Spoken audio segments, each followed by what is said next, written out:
اعوذ باللہ من الشیطان الرجیم، بسم اللہ الرحمن الرحیم۔ دعائے توسل ہر مشکل کا حل اور ایمان میں اضافے کا سبب ہے۔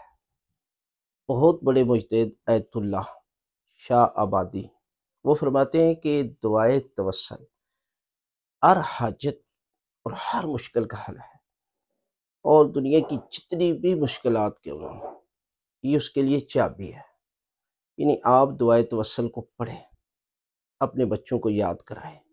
بہترین چاردہ معصومین علیہ السلام کے لیے توسل کا بہترین طریقہ دعائے توسل ہے۔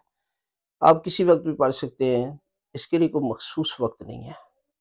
جو بہت سے زیادہ پڑھی جاتی ہے، منگل کے دن پڑھی جاتی ہے، لیکن آپ کسی وقت کسی بھی مسئلے کے لیے دعائے توسل خود بھی پڑھ سکتے ہیں یا سنیں، جیسے کہ موبائل میں آپ لگا کر سنیں اور اس کے بعد دعا مانگیں، تو خالق کی کائنات دعائے توسل کے صدقے میں آپ کی ہر حاجت، ہر دعا کو قبول کرے گا، اور پروردگار آپ کی ان پاک ہستیوں کے صدقے میں پروردگار جو ہے وہ پریشانیاں دور فرما دے۔